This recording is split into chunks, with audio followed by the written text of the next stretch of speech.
Okay, recording ಆಗ್ತಿದೆ. Okay, ಈಗ discharge of contract ಬಗ್ಗೆ ಎಕ್ಸ್ಪ್ಲೈನ್ ಮಾಡೋಣ. So when contract is comes to an end, so contract end ಆಗುತ್ತಲ್ಲ, ಅದನ್ನ ಡಿಸ್ಚಾರ್ಜ್ ಆಫ್ ಕಾಂಟ್ರಾಕ್ಟ್ ಅಂತ ಕರಿತೀರಿ. It may be leads to a termination of contractual relationship. Contractual relationships ಏನ್ ಇಬ್ಬರು ವ್ಯಕ್ತಿ ಮಧ್ಯೆ ಕಾಂಟ್ರಾಕ್ಟ್ ಇರುತ್ತೋ ಅದು ಟರ್ಮಿನೇಟ್ ಆಗುತ್ತೆ. ಅದನ್ನ ನಾವು ಡಿಸ್ಚಾರ್ಜ್ ಆಫ್ ಕಾಂಟ್ರಾಕ್ಟ್ ಅಂತ ಕರಿತೀರಿ. ಸೊ ಇಲ್ಲಿ ನಾವು ಯಾವ್ದ ಟೈಪ್ಸ್ ವೇಸ್ ಇಂದ ಡಿಸ್ಚಾರ್ಜ್ ಆಫ್ ಕಾಂಟ್ರಾಕ್ಟ್ ಆಗುತ್ತೆ ಅಂದ್ರೆ, discharge is nothing but contract is comes to an end ನಾಲ್ಕೈದು. ಸೊ ಯಾವ ವೇಸ್ ಇಂದ ಡಿಸ್ಚಾರ್ಜ್ ಆಗುತ್ತೆ ಅಂದ್ರೆ, first one is discharge of performance. When both the parties fulfil their respective obligations. So ಅವ್ರು ಏನೇನ್ performance ಮಾಡಬೇಕು ಅದು ಕಂಪ್ಲೀಟ್ ಆದ್ರೆ, ಫುಲ್ಫಿಲ್ ಆಗಿದ್ದು ಅಂದ್ರೆ ಕಾಂಟ್ರಾಕ್ಟ್ ಏನಾಗುತ್ತೆ, ಟರ್ಮಿನೇಟ್ ಆಗುತ್ತೆ. So for example, A is an seller, B is a buyer. So ಇಬ್ರು ಮಧ್ಯೆ ಕಾಂಟ್ರಾಕ್ಟ್ ಇರುತ್ತೆ. ಅವ್ನ್ ಗೂಡ್ಸ್ ನ ಸೆಲ್ ಮಾಡ್ತಾನೆ, ಇವನು ಪೇ ಮಾಡ್ತಾನೆ. ಸೊ ಅಲ್ಲಿಗೆ ಕಾಂಟ್ರಾಕ್ಟ್ ಏನಾಯ್ತು, ಡಿಸ್ಚಾರ್ಜ್ ಆಯ್ತು. ಸೊ ಇದರಲ್ಲಿ ಟೂ ಟೈಪ್ಸ್ ಇದೆ, ಒಂದು ಆಕ್ಚುಯಲ್ ಪರ್ಫಾರ್ಮೆನ್ಸ್, ಒಂದೊಂದು attempted performance. Actual performance is nothing but both the parties performs their obligation. ಇಬ್ರು ಅವ್ರ ಡ್ಯೂಟೀಸ್ ನ ಆಬ್ಲಿಗೇಷನ್ಸ್ ನ ಪರ್ಫಾರ್ಮ್ ಮಾಡಿದ್ದು ಅಂದ್ರೆ ಅದು ಆಕ್ಚುಯಲ್ ಪರ್ಫಾರ್ಮೆನ್ಸ್ ಅಂತ ಕರಿತೀರಿ. Attempted performance is nothing but one party attempts and another party refuses. Say promiser attempt ಮಾಡ್ತಾರೆ, promisee refuses ಮಾಡಿದ್ದು ಅಂದ್ರೆ ಅದನ್ನ attempted performance ಅಂತ ಕರಿತೀವಿ. Actual performance MCQs ಅಲ್ಲಿ ಕೇಳ್ಬೋದು. What is actual performance means both the parties fulfill their respective obligations, then it is called as actual performance. Attempted performance is nothing but either one party refuses ಮಾಡಿದ್ದು ಅಂದ್ರೆ ಅದನ್ನ attempted performance ಅಂತ ಕರಿತೀವಿ. Next, discharge of mutual agreement. So ಏನಾಗುತ್ತೆ ಅಂದ್ರೆ, agreement enter ಆಗಿರ್ತಾರೆ, ಮತ್ತೆ mutual agreement ಇಂದ ಏನ್ ಮಾಡ್ತಾರೆ, ಕ್ಯಾನ್ಸಲ್ ಮಾಡ್ಕೊಂತಾರೆ ಅರ್ಲಿಯರ್ ಕಾಂಟ್ರಾಕ್ಟ್ ನ. So replace the contract. So ಹೇಗೆ ಮಾಡ್ಕೊಂತಾರೆ, there are three types will be there. One is novation, another one is alteration, rescission. Novation is nothing but old contract ನ cancel ಮಾಡಿ ಹೊಸ ಕಾಂಟ್ರಾಕ್ಟ್ ಎಂಟರ್ ಮಾಡೋದನ್ನ novation ಅಂತ ಕರೀತಾರೆ. Making a new contract of fresh contract ನ ಮಾಡೋದನ್ನ novation ಅಂತ ಕರೀತಾರೆ. Alteration is nothing but existing contract ಅಲ್ಲೇ ಟರ್ಮ್ಸ್ ಅಂಡ್ ಕಂಡೀಷನ್ಸ್ ನ ಚೇಂಜ್ ಮಾಡೋದು, ಅದನ್ನ ಆಲ್ಟ್ರೇಷನ್ಸ್ ಅಂತ ಕರೀತಾರೆ. Recession is nothing but complete cancellation ಮಾಡೋದನ್ನ ರೆಸಿಷನ್ ಅಂತ ಕರೀತಾರೆ. ಈಗ ಫಾರ್ ಎಕ್ಸಾಂಪಲ್, ಪ್ರಾಮಿಸಿಗೆ ಏನಾದ್ರೂ ಕಾಂಟ್ರಾಕ್ಟ್ ಅಲ್ಲಿ ಇಷ್ಟ ಆಗ್ಲಿಲ್ಲ ಅಂದ್ರೆ ಅವ್ನು ಏನ್ ಮಾಡ್ಕೊಂತಾನೆ, ಕ್ಯಾನ್ಸಲ್ ಮಾಡ್ಕೊಂತಾನೆ. ಸೊ ಅದನ್ನ ರೆಸಿಷನ್ ಅಂತ ಕರೀತಾರೆ. ಸೊ ಸೆಕೆಂಡ್ ಒನ್ ಆಯ್ತು. Next one is discharge by impossibility of performance. Contract beginning ಅಲ್ಲೇ ವಾಯ್ಡ್ ಆಗಿದ್ರೆ ಅದು ಇಂಪಾಸಿಬಿಲಿಟಿ ಆಫ್ ಪರ್ಫಾರ್ಮೆನ್ಸ್ ಅಂತ ಕರಿತೀರಿ. ನಾನು ಹೇಳಿದೆ, ಏನ್ ಮಾಡ್ತಾನೆ, ಕಾಂಟ್ರಾಕ್ಟ್ ಎಂಟರ್ ಆಗಿರ್ತಾನೆ, ಚಂದ್ರದ ಮೇಲೆ ನಾನು ನಿನಗೆ ಮನೆ ಕಟ್ಕೊಡ್ತೀನಿ ಅಂತ ಕಾಂಟ್ರಾಕ್ಟ್ ಅಲ್ಲಿ ಎಂಟರ್ ಆಗಿರ್ತಾನೆ. Is it possible? ಇಲ್ವಲ್ಲ, ಆಗೋದಕ್ಕೆ ಚಾನ್ಸೇ ಇಲ್ಲ. ಅದು ಕೂಡ ಇಂಪಾಸಿಬಿಲಿಟಿ ಆಫ್ ಪರ್ಫಾರ್ಮೆನ್ಸ್ ಇಂದ ಕೂಡ ಕಾಂಟ್ರಾಕ್ಟ್ ಏನಾಗುತ್ತೆ, ಡಿಸ್ಚಾರ್ಜ್ ಆಗುತ್ತೆ. ಈವನ್ ಮೈನರ್ ಜೊತೆ ಏನಾದ್ರು ವಾಯ್ಡ್ ಅಬಿನ್ ಇಶ್ಯೂ ಅಂತ ನಾನು ಹೇಳಿದೆ. ಸೊ ವಾಯ್ಡ್ ಅಬಿನ್ ಇಶ್ಯೂ ಅಂದ್ರೆ ಬಿಗಿನಿಂಗ್ ಅಲ್ಲೇ ಆ ಕಾಂಟ್ರಾಕ್ಟ್ ನ ವಾಯ್ಡ್ ಅಂತ ಟ್ರೀಟ್ ಮಾಡೋದನ್ನ ವಾಯ್ಡ್ ಅಬಿನ್ ಇಶ್ಯೂ ಅಂತ ಕರಿತೀರಿ. ಇನ್ ಕೇಸ್ ಮೈನರ್ ಜೊತೆ ಏನಾದ್ರೂ ಕಾಂಟ್ರಾಕ್ಟ್ ಅಲ್ಲಿ ಎಂಟರ್ ಆಗಿದ್ದು ಅಂದ್ರೆ ಕೂಡ ಅದು ಕೂಡ ಡಿಸ್ಚಾರ್ಜ್ ಆಗೋಗುತ್ತೆ ಬಿಗಿನಿಂಗ್ ಅಲ್ಲಿ. Next one is discharge of contract by lapse of time ಸರಿಯಾಗಿ ಕಾಂಟ್ರಾಕ್ಟ್ ನ ಫುಲ್ಫಿಲ್ ಮಾಡಲಿಲ್ಲ, ಕಂಪ್ಲೀಟ್ ಮಾಡಿಲ್ಲ ಅಂದ್ರೆ ಕೂಡ ಡಿಸ್ಚಾರ್ಜ್ ಆಗೋಗುತ್ತೆ.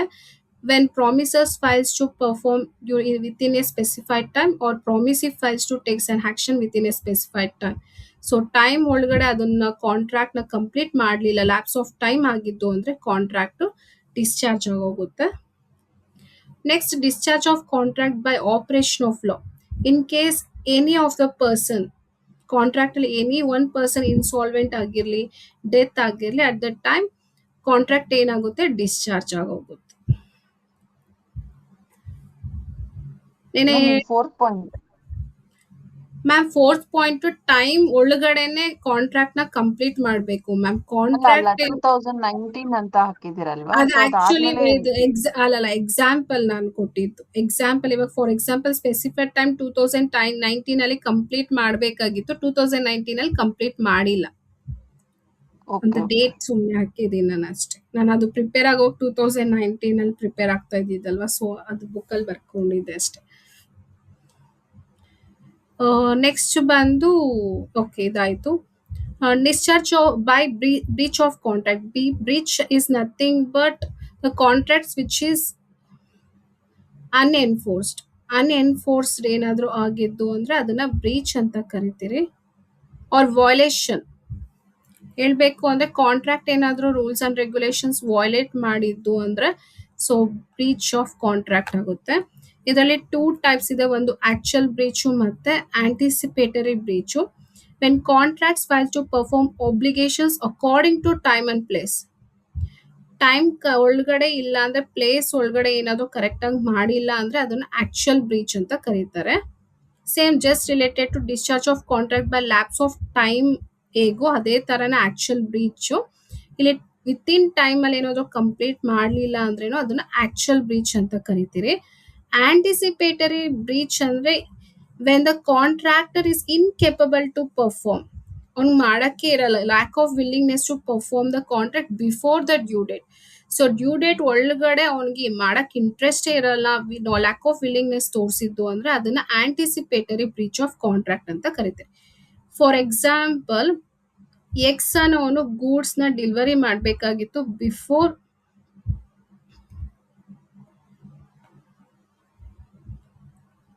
1/4/2026 ಅಲ್ಲಿ ಅವನು ಡೆಲಿವರಿ ಮಾಡಬೇಕಾಗಿತ್ತು. ಬಟ್ ಅವನು ಏನೋ ಆಕ್ಷನ್ ಪರ್ಫಾರ್ಮೆನ್ಸ್ ತೋರಿಸಿರಲ್ಲ, ಲ್ಯಾಕ್ ಆಫ್ ವಿಲ್ಲಿಂಗ್ನೆಸ್ ಇರುತ್ತೆ.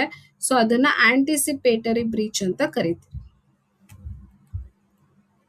ಅವ್ನು ಮಾಡಕ್ಕೆ ಏನು ಅರೇಂಜ್ಮೆಂಟ್ಸೇ ಮಾಡ್ಕೊಂಡಿರಲ್ವಲ್ಲ, ಸೊ ಅದನ್ನ ಆಂಟಿಸಿಪೇಟರಿ ಬ್ರೀಚ್ ಅಂತ ಕರೀತಾರೆ.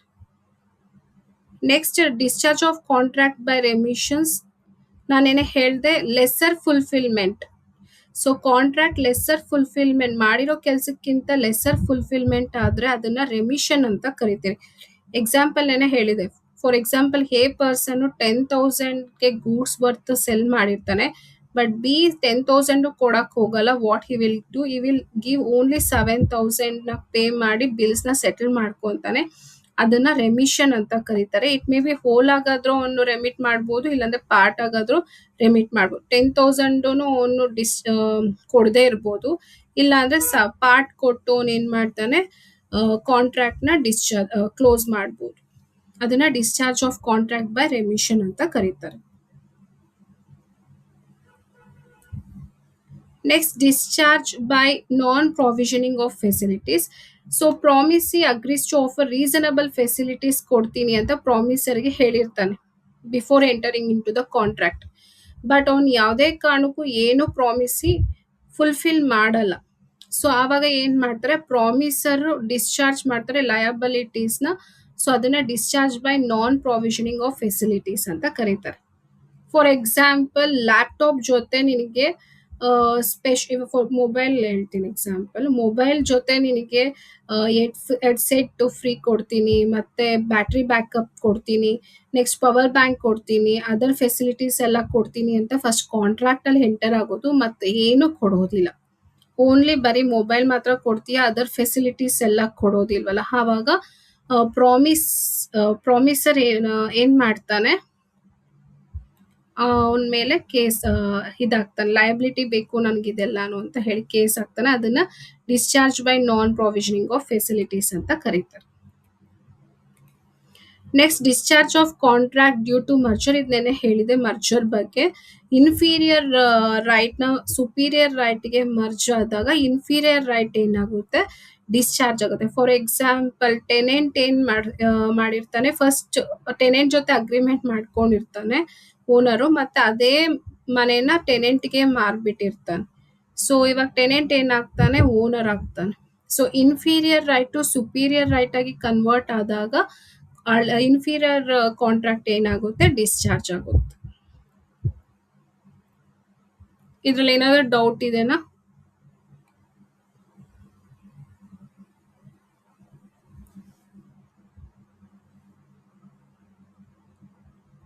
ಇದರಲ್ಲಿ ಇಂಪಾರ್ಟೆಂಟ್ ಕ್ವಶನ್ಸ್ ಕೇಳೋದು, ಬ್ರೀಚ್ ಆಫ್ ಕಾಂಟ್ರಾಕ್ಟ್ ಅಲ್ಲಿ ಎಕ್ಸಾಂಪಲ್ಸ್ ಕೇಳ್ತಾರೆ. ಸೊ ನಾನು ಆಫ್ಟರ್ ಕ್ಲಾಸ್ ನಾನು MCQs ಕೇಳಿದಾಗ ಇದ್ರ ಮೇಲೆ ರಿಲೇಟೆಡ್ ಕೊಟ್ಟಿದ್ದೀನಿ. So actual breach anticipatory breach ಬಗ್ಗೆ ಕೇಳ್ತಾರೆ. ನೊವೇಷನ್, ರೆಸಿಷನ್, ಆಲ್ಟ್ರೇಷನ್ ಅಂದ್ರೆ ಏನು ಅಂತ ಕೇಳ್ತಾರೆ. ರೆಮಿಷನ್ ಕೇಳ್ತಾರೆ. Remission is nothing but examples ಕೇಳ್ಬೋದು. ಲೆಸರ್ ಫುಲ್ಫಿಲ್ಮೆಂಟ್ ಮೇಲೆ ಆಗಿರೋ ಆಗಿ ಕಾಂಟ್ರಾಕ್ಟ್ ಡಿಸ್ಚಾರ್ಜ್ ಆದ್ರೆ ಅದು discharge by contract by remission ಅಂತ ಕರಿತೀರಿ. ನೆಕ್ಸ್ಟ್ ಮರ್ಜರ್ ಬಗ್ಗೆ ಕೇಳ್ತಾರೆ. ಇಂಪಾರ್ಟೆಂಟ್ ಇಷ್ಟು ಇದ್ರ ಬಗ್ಗೆ ಕೇಳ್ತಾರೆ. ಇವನ್ ಆಕ್ಚುಯಲ್ ಪರ್ಫಾರ್ಮೆನ್ಸ್ ಬಗ್ಗೆನೂ ಕೇಳ್ತಾರೆ. ಏನು ಡೌಟ್ ಇಲ್ವಾ? ನೆಕ್ಸ್ಟ್ ಕಾನ್ಸೆಪ್ಟ್ಗೆ ಹೋಗ್ತೀನಿ. Next breach of contract. Breach of contract is nothing but if a promise or agreement is broken by any party. So ಯಾರಾದ್ರೂ ಒಂದ್ ವ್ಯಕ್ತಿ ಅದನ್ನ ಏನಾದ್ರೂ ಅಗ್ರಿಮೆಂಟ್ ನ ಪ್ರಾಪರ್ ಆಗಿ ಫುಲ್ಫಿಲ್ ಮಾಡಿಲ್ಲ ಅಂದ್ರೆ ಕಾಂಟ್ರಾಕ್ಟ್ ಏನಾಗುತ್ತೆ, ಬ್ರೀಚ್ ಆಗುತ್ತೆ. When parties does not fulfil their respective obligation has per the contract. So ಅವ್ರ ಆಬ್ಲಿಗೇಷನ್ಸ್ ಏನೇನಿರುತ್ತೋ ಕಾಂಟ್ರಾಕ್ಟ್ ಪ್ರಕಾರ ಅದನ್ನ ಫುಲ್ಫಿಲ್ ಮಾಡಿಲ್ಲ ಅಂದ್ರೆ ಕಾಂಟ್ರಾಕ್ಟ್ ಏನಾಗುತ್ತೆ, ಬ್ರೀಚ್ ಆಗುತ್ತೆ. ಸೊ ಇದರಲ್ಲಿ ಬ್ರೀಚ್ ಆದ್ರೆ ಏನಾಗುತ್ತೆ ಅಂದ್ರೆ ಕ್ಯಾನ್ಸಲೇಷನ್ ಆಫ್ ದ ಕಾಂಟ್ರಾಕ್ಟ್ ಆಗುತ್ತೆ. Recession is nothing but cancellation of the contract.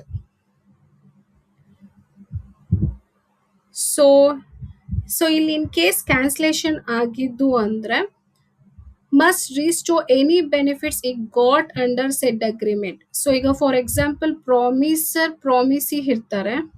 So ಪ್ರಾಮಿಸಿಗೆ ಏನೇನೆಲ್ಲ ಬೆನಿಫಿಟ್ಸ್ ಬರಬೇಕಾಗಿತ್ತು ಪ್ರಾಮಿಸರ್ ಇಂದ ಒಂದ್ಸರಿ ಕ್ಯಾನ್ಸಲ್ ಆಗಿದ್ದು ಅಂದ್ರೆ ಈ can restore the benefits from him. So ಹೇಗೆ ಅಂದ್ರೆ through the compensation.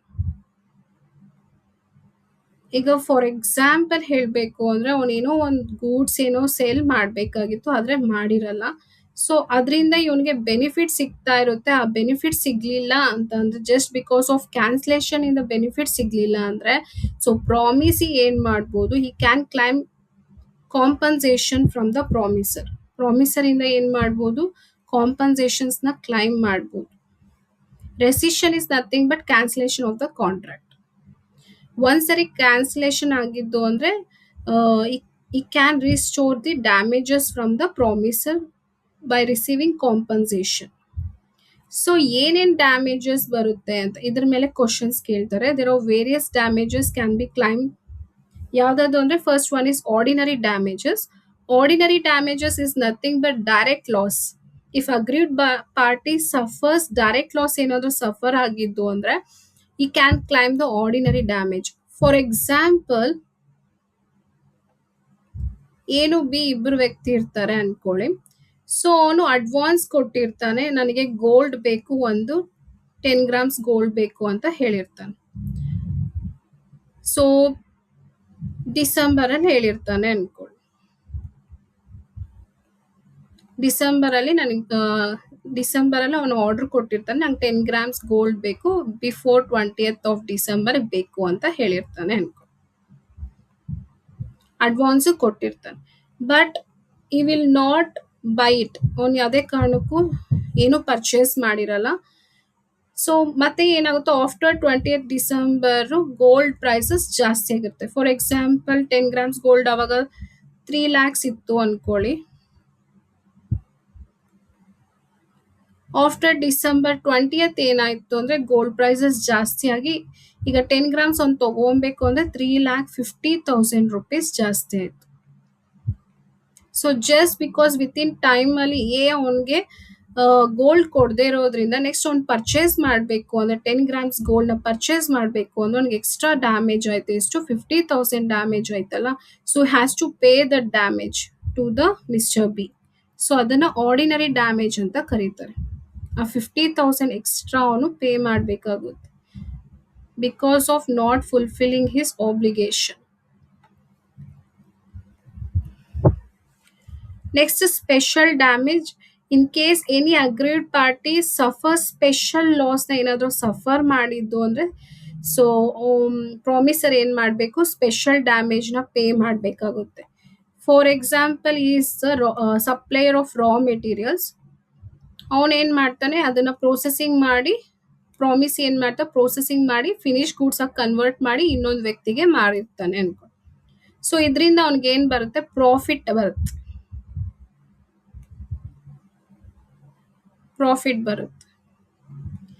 Even correct ಟೈಮ್ಗೆ ಸಪ್ಲೈಯರ್ ಏನಾದ್ರು ರಾ ಮೆಟೀರಿಯಲ್ ಸಪ್ಲೈ ಮಾಡಲಿಲ್ಲ ಅಂದ್ರೆ he will suffer the laws ಅಲ್ವಾ, ಪ್ರಾಫಿಟ್ ಬರಕ್ಕಾಗಲ್ಲ. ಅವ್ನು ಕರೆಕ್ಟ್ ಟೈಮ್ಗೆ ಸಪ್ಲೈ ಮಾಡಲಿಲ್ಲ ಅಂದ್ರೆ ಅವ್ನು ಮ್ಯಾನುಫ್ಯಾಕ್ಚರ್ ಮಾಡೋಕ್ಕಾಗಲ್ಲ, ಮತ್ತೆ ಗೂಡ್ಸ್ನ ಸೇಲ್ ಮಾಡೋಕ್ಕಾಗಲ್ಲ. ಸೊ ಅವಾಗ ಏನಾಗುತ್ತೆ, ಇನ್ನು ಪ್ರಾಫಿಟ್ ಲಾಸ್ ಆಗೋದ್ರಿಂದ ಎಕ್ಸ್ಟ್ರಾ ಲಾಸ್ ಬಂದಿದೆ, ಆ ಲಾಸ್ನ ಇವನು ಪೇ ಮಾಡಬೇಕಾಗುತ್ತೆ. ಅದನ್ನ ಸ್ಪೆಷಲ್ ಡ್ಯಾಮೇಜ್ ಅಂತ ಕರೀತಾರೆ. ಕೇಸಸ್ ಕೊಡ್ತಾರೆ ಎಕ್ಸಾಮ್ ಅಲ್ಲಿ ನ್ಯಾಪ್ಕರ್ಲಿ. ಆರ್ಡಿನರಿ ಡ್ಯಾಮೇಜ್ ಅಂದ್ರೆ ಏನು, ಸ್ಪೆಷಲ್ ಡ್ಯಾಮೇಜ್ ಅಂದ್ರೆ ಏನು. ನೆಕ್ಸ್ಟ್ ಎಕ್ಸೆಂಪ್ಲರಿ ಡ್ಯಾಮೇಜ್ ಅಂತಾನು ಕರಿಬಹುದು, ಪನಿಟೇಟಿವ್ ಡ್ಯಾಮೇಜ್ ಅಂತಾನು ಕರಿಬಹುದು, ವಿಂಡಿಕ್ ಡ್ಯಾಮೇಜ್ ಅಂತ ಕರಿಬಹುದು. ಇಲ್ಲಿ ಓನ್ಲಿ ನೇಚರ್ ಆಫ್ ಪನಿಷ್ಮೆಂಟ್ ಮೇಲೆ ಮಾತ್ರ ಇರುತ್ತೆ. ಸೊ ಈಗ ಫಾರ್ ಎಕ್ಸಾಂಪಲ್ ಬ್ಯಾಂಕ್ ನೀನ್ ಚೆಕ್ ಎಲ್ಲ ಕರೆಕ್ಟ್ ಆಗಿ ಪ್ರಾಪರ್ ಆಗಿ ನೀನ್ ಎಲ್ಲ ಬರ್ದಿರ್ತೀಯ, ಬಟ್ ಬ್ಯಾಂಕ್ ಸರಿಯಾಗಿ ನೋಡ್ಕೊಂಡಿರ ಚೆಕ್ ಏನ್ ಮಾಡ್ತಾರೆ, ಡಿಸ್ಆನರ್ ಮಾಡ್ತಾರೆ. ಇದ್ರ ನಿಂಗೆ ಏನಾಗುತ್ತೆ, ಎಮೋಷನಲ್ ಅಂಡ್ ಮೆಂಟಲ್ ಸ್ಟ್ರೆಸ್ ಆಗುತ್ತೆ. ಆನ್ ಟೈಮ್ ಅಲ್ಲಿ ನೀನ್ ಪೇ ಮಾಡಕ್ ಆಗ್ಲಿಲ್ಲ ಯಾರಿಗೂ ಅಂದ್ರೆ ನಿಂಗೆ ಮೆಂಟಲಿ ಸಫರ್ ಆಗ್ತೀಯ, ಇಲ್ಲಾಂದ್ರೆ ಎಮೋಷನಲಿ ಸಫರ್ ಆಗ್ತೀಯಲ್ಲ. So because of that reason the promisor has to pay the exemplary or punitive damage or vindictive damage. ಈಗ ಯಾರೋ ಜೊತೆ ಕಾಂಟ್ರಾಕ್ಟ್ ಟು ಮದ್ವೆ ಆಗ್ಬೇಕು ಅಂತ ಕಾಂಟ್ರಾಕ್ಟ್ ಎಂಟರ್ ಆಗಿರ್ತಾರೆ, ಮದ್ವೆ ಆಗಿರಲ್ಲ ಅಂದ್ರೆ ಅವ್ರ ಎಮೋಷನಲ್ ಆಗಿ ಎಷ್ಟು ಸಫರ್ ಆಗ್ಬೇಕಾಗುತ್ತೆ. So at that time because of emotional damage, ಮಾನನಷ್ಟ ಅಂತ ಹೇಳ್ತಾರಲ್ಲ, ಸೊ ಅದಕ್ಕೆ ಪರವಾಗಿ ಕೊಡೋ ಕಾಂಪನ್ಸೇಷನ್ ಆರ್ ಡ್ಯಾಮೇಜ್ ಏನಂತ ಕರೀತಾರೆ, ಎಕ್ಸೆಂಪ್ಲರಿ ಆರ್ ಪನಿಟೇಟಿವ್ ಡ್ಯಾಮೇಜ್ ಅಂತ ಕರೀತಾರೆ. ಈಗ ನೀನ್ ಯಾವ್ದೋ ಒಂದು ಚೆಕ್ ಕೊಟ್ಟಿರ್ತೀಯ, ಡಿಸ್ಆನರ್ ಆಗಿದ್ದು ಅಂದ್ರೆ ನಿನ್ ಮರ್ಯಾದೆ ಹೋದಂಗೆ ಅಲ್ಲ. ಸೊ ಅದಕ್ಕೋಸ್ಕರ ಡ್ಯಾಮೇಜ್ ನ ಪೇ ಮಾಡ್ಬೇಕಾಗುತ್ತೆ. ನೆಕ್ಸ್ಟ್ ನಾಮಿನಲ್ ಡ್ಯಾಮೇಜ್, ಇಲ್ಲಿ ಯಾವುದು ಏನು ಲಾಸ್ ಇರಲ್ಲ, ಸ್ಮಾಲ್ ಅಮೌಂಟ್ ಅಲ್ಲಿ ನಷ್ಟ ಆಗಿರುತ್ತೆ. Just in case of punishment technical violation ಮಾಡಿರೋದಕ್ಕೋಸ್ಕರ ಕಾಂಪನ್ಸೇಷನ್ ನ ಕ್ಲೈಮ್ ಮಾಡೋದನ್ನ ನಾಮಿನಲ್ ಡ್ಯಾಮೇಜ್ ಅಂತ ಕರೀತಾರೆ.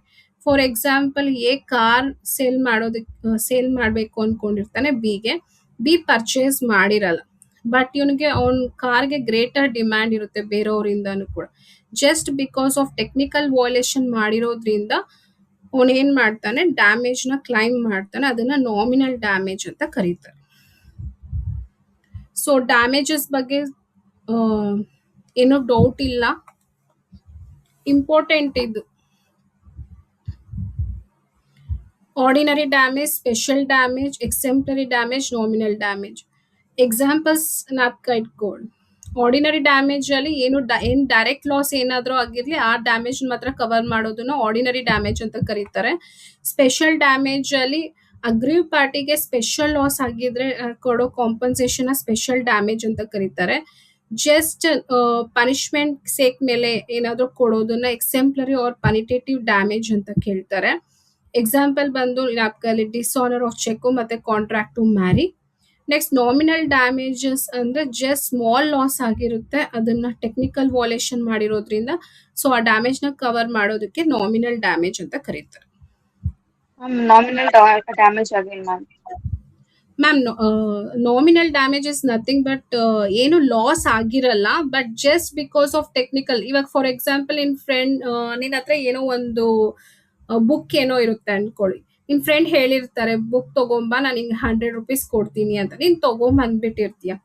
ಆದ್ರೆ ಇನ್ನೊಂದ್ ಫ್ರೆಂಡು ಹೇಳಿರ್ತಾರೆ ಬುಕ್ ನನಗೂ ಬೇಕು ಅಂತ, ಬಟ್ ಒಂದ್ friend ತಗೊಂಡಿರಲ್ಲ.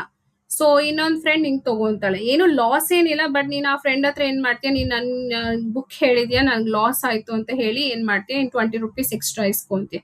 That is nothing but nominal damage. ಏನು ಲಾಸ್ ಆಗಿರಲ್ಲ, ಜಸ್ಟ್ ಟೆಕ್ನಿಕಲ್ ವಯೋಲೇಷನ್ ಮಾಡಿರೋದ್ರಿಂದ ನೀನು ಕ್ಲೈಮ್ ಮಾಡ್ತೀಯಲ್ಲ ಅದನ್ನ ನಾಮಿನಲ್ ಡ್ಯಾಮೇಜ್ ಅಂತ ಕರೀತಾರೆ.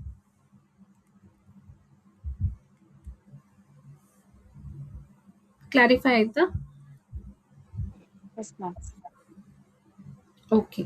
ಸೊ ಇವಾಗ ಡ್ಯಾಮೇಜಸ್ ಆಯ್ತು. ಕೋರ್ಟ್ ಇನ್ನ ಕೆಲವು ಕೈಂಡ್ ಆಫ್ ಪನಿಷ್ಮೆಂಟ್ಸ್ ನ ಕೊಡ್ತಾರೆ. There are 3 types will be there: suit for specific performance, injunction ಮತ್ತೆ ಸೂಟ್ ಫಾರ್ ಕ್ವಾಂಟಮ್ ಮೆರಿಟ್ ಅಂತ. Suit for specific performance sometimes ಏನಾಗುತ್ತೆ, damage is not only a remedy.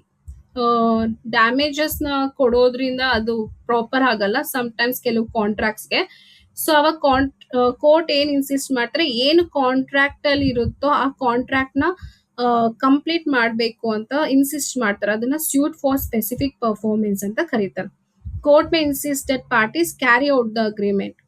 So damages ಯಾವಾಗ್ಲೂ claim ಮಾಡಕ್ ಆಗಲ್ವಲ್ಲ, so ಆ time ಅಲ್ಲಿ contract ನ complete ಮಾಡಬೇಕು ಅಂತ ಇನ್ಸಿಸ್ಟ್ ಮಾಡೋದನ್ನ ಸ್ಯೂಟ್ ಫಾರ್ ಸ್ಪೆಸಿಫಿಕ್ ಪರ್ಫಾರ್ಮೆನ್ಸ್ ಅಂತ ಕರೀತಾರೆ. When the compensation is not A adequate relief, ಯಾವಾಗ ಕಾಂಪನ್ಸೇಷನ್ ಅಡಿಕ್ವೇಟ್ ರಿಲೀಫ್ ಇರಲ್ವೋ ಆವಾಗ ಕೋರ್ಟ್ ಇನ್ಸಿಸ್ಟ್ ಮಾಡೋದನ್ನ ಸೂಟ್ ಫಾರ್ ಸ್ಪೆಸಿಫಿಕ್ ಪರ್ಫಾರ್ಮೆನ್ಸ್ ಅಂತ ಕರೀತಾರೆ.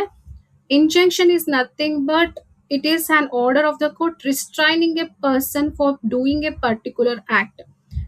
Restraining is nothing but restrictions ಮಾಡ್ತಾರೆ, ಈ ಕೆಲಸ ಮಾಡಬಾರ್ದು ಅಂತ ರಿಸ್ಟ್ರಿಕ್ಷನ್ಸ್ ಹಾಕೋದನ್ನ ಇಂಜಂಕ್ಷನ್ಸ್ ಅಂತ ಕರೀತಾರೆ. Usually film actors, for example film actor ಒಂದು ಡೈರೆಕ್ಟರ್ಸ್ಗೆ ಕಾಂಟ್ರಾಕ್ಟ್ ಅಲ್ಲಿ ಇರ್ತಾನೆ, ಆ ಫಿಲಿಂ ಕಂಪ್ಲೀಟ್ ಆಗೋವರೆಗೂ ಅವ್ನು ಯಾವುದೇ ಕಾರಣಕ್ಕೂ ಬೇರೆ ಫಿಲಿಮ್ಸ್ ಅಲ್ಲಿ ಅವನು ಕಾಂಟ್ರಾಕ್ಟ್ಗೆ ಎಂಟರ್ ಆಗಬಾರ್ದು ಅಂತ.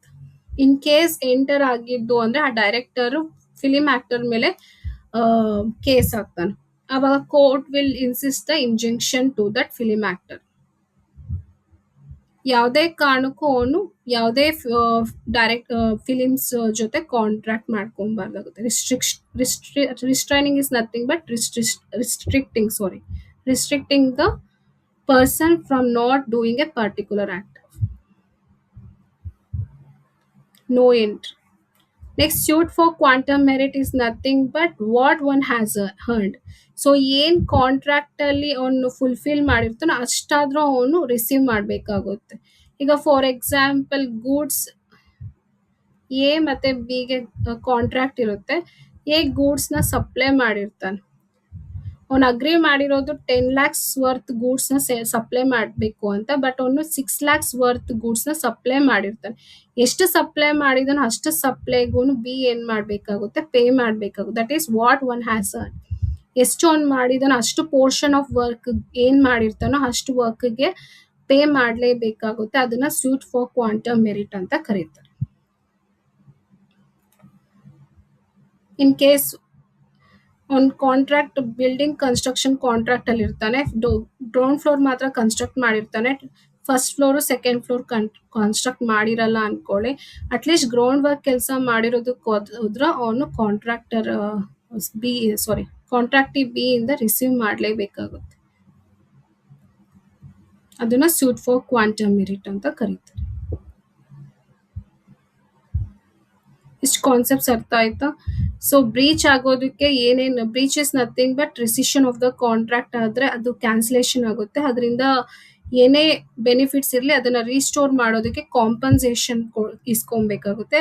ಕಾಂಪನ್ಸೇಷನ್ ಎಷ್ಟು ವೆರೈಟೀಸ್ ಇರುತ್ತೆ ಅಂದ್ರೆ ಡ್ಯಾಮೇಜಸ್ ಅಲ್ಲಿ ordinary damages, special damages, exemplary or punitive damages ಮತ್ತೆ ನಾಮಿನಲ್ ಡ್ಯಾಮೇಜಸ್ ಇರುತ್ತೆ. ಇನ್ ಕೇಸ್ ಡ್ಯಾಮೇಜಸ್ ಸೂಕ್ತ ಇಲ್ಲ ಅಂದ್ರೆ ಸೂಟ್ ಫಾರ್ ಸ್ಪೆಸಿಫಿಕ್ ಪರ್ಫಾರ್ಮೆನ್ಸ್ ಇರುತ್ತೆ, ಇಂಜಂಕ್ಷನ್ ಇರುತ್ತೆ, ಸೂಟ್ ಫಾರ್ ಕ್ವಾಂಟಮ್ ಮೆರಿಟ್ ಇರುತ್ತೆ.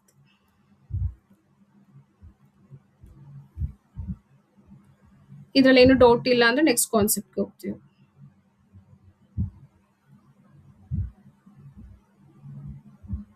ಯಾರಿಗೂ ಡೌಟ್ ಇಲ್ವಾ?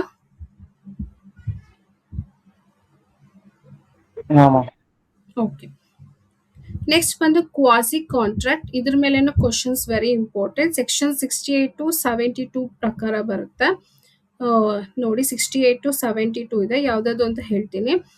So when essential elements of valid contracts are not present or missing in the contract. ನಾನು ಎಕ್ಸ್ಪ್ಲೈನ್ ಮಾಡಿದ್ದೆ what are the essentials of the valid contract ಅಂತ.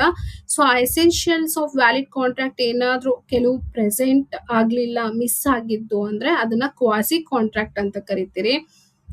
ಇಲ್ಲ ಅಂದ್ರೆ unjust enrichment of one party at the expense of another party. For example ಒಬ್ರು expense ಇಂದ ಇನ್ನೊಬ್ರು party benefit ಪಡಿತಾ ಇದ್ದಾನೆ ಅಂದ್ರೆ ಅದನ್ನ ಕೂಡ ಕ್ವಾಸಿ ಕಾಂಟ್ರಾಕ್ಟ್ ಅಂತ ಕರಿತೀವಿ. ಒಬ್ರು ಎಕ್ಸ್ಪೆನ್ಸ್ ಅಲ್ಲಿ ಇನ್ನೊಬ್ಬನ ಬೆನಿಫಿಟ್ ಪಡಿತಾ ಇದ್ರೇನು ಅದನ್ನು ಕ್ವಾಸಿ ಕಾಂಟ್ರಾಕ್ಟ್ ಅಂತೀರಿ. When all the essentials of elements of valid contract ಏನಾದ್ರು ಪ್ರೆಸೆಂಟ್ ಇಲ್ಲ, ಮಿಸ್ಸಿಂಗ್ ಆಗಿದ್ದು ಅಂದ್ರೆ ಕೂಡ ಅದನ್ನ ಕ್ವಾಸಿ ಕಾಂಟ್ರಾಕ್ಟ್ ಅಂತ ಕರಿತೀರಿ. ಅಟ್ಲೀಸ್ಟ್ 1 or 2 ಎಲಿಮೆಂಟ್ಸ್ ಇಲ್ಲ ಅಂದ್ರೇನು ಅದನ್ನು ಕ್ವಾಸಿ ಕಾಂಟ್ರಾಕ್ಟ್ ಅಂತ ಕರಿತೀವಿ.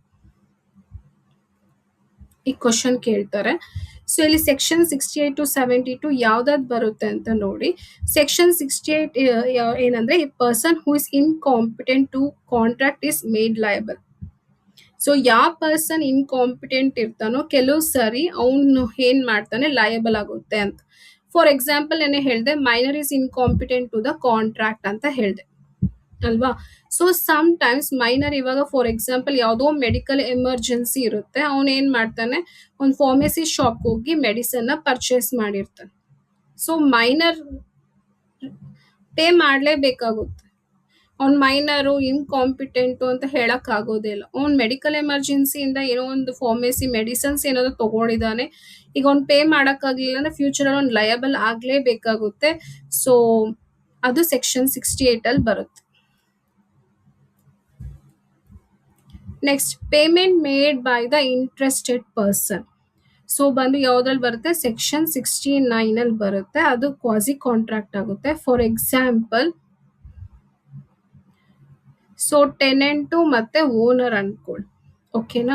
So owner electricity bill pay ಮಾಡಿಲ್ಲ ಅಂದ್ರೆ ಏನಾಗುತ್ತೆ, ಎಲೆಕ್ಟ್ರಿಸಿಟಿ ಕನೆಕ್ಷನ್ ಇದಾಗೋಗುತ್ತೆ ಅಂತ ಹೇಳಿ ಟೆನೆಂಟ್ ಏನ್ ಮಾಡ್ತಾನೆ ಎಲೆಕ್ಟ್ರಿಸಿಟಿ ಬಿಲ್ ಓನರ್ ಮನೆಗೂ ಪೇ ಮಾಡ್ತಾನೆ, ಅವನ್ ಮನೆಗೂ ಪೇ ಮಾಡ್ತಾನೆ. ಅದು ಕ್ವಾಸಿ ಕಾಂಟ್ರಾಕ್ಟ್ ಆಗುತ್ತೆ. Payment made by interested person.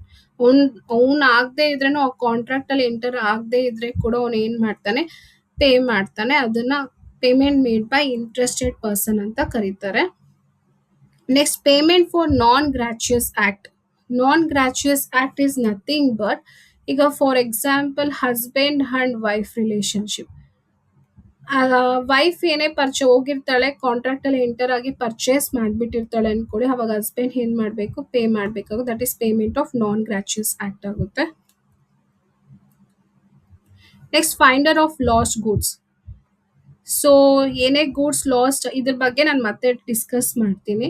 So finder of lost goods, ಏನೇ ಗೂಡ್ಸ್ ಏನಾದ್ರು ಲಾಸ್ಟ್ ಆಗಿದ್ರೆ ಬೇರೆಯವ್ರು ಯಾರಾದ್ರೂ ಕಳ್ಕೊಂಡಿದ್ರೆ ನೀನು ಆ ಗೂಡ್ಸ್ ನ ಫೈಂಡ್ ಮಾಡಿದ್ದು ಅಂದ್ರೆ you are responsible for that goods. ಆ ಗೂಡ್ಸ್ಗೆ ರೆಸ್ಪಾನ್ಸಿಬಲ್ ಯಾರು ಅಂದ್ರೆ ಯಾರು ಆ ಗೂಡ್ಸ್ ನ ಫೋನ್ ಮಾಡಿರ್ತಾರೋ ಅವರೇ ರೆಸ್ಪಾನ್ಸಿಬಲ್ ಆಗಿರ್ತಾರೆ. ಅದು ಸೆಕ್ಷನ್ 71 ಪ್ರಕಾರ ಬರುತ್ತೆ. Payment made under mistakes. ಈಗ for example Swiggy or Zomato ಇಂದ ನಿಮ್ ಮನೆಗೆ ಏನೋ ಒಂದು ಡೆಲಿವರಿ ಬರುತ್ತೆ, ನೀನೇನೋ ಆರ್ಡರ್ ಮಾಡಿರಲ್ಲ ಅನ್ಕೊಳ್ಳಿ, ಬಟ್ ನೀನ್ ರಿಸೀವ್ ಮಾಡಿದ್ಯಾ ಅಂದ್ರೆ you have to pay it. That is payment made under the mistake.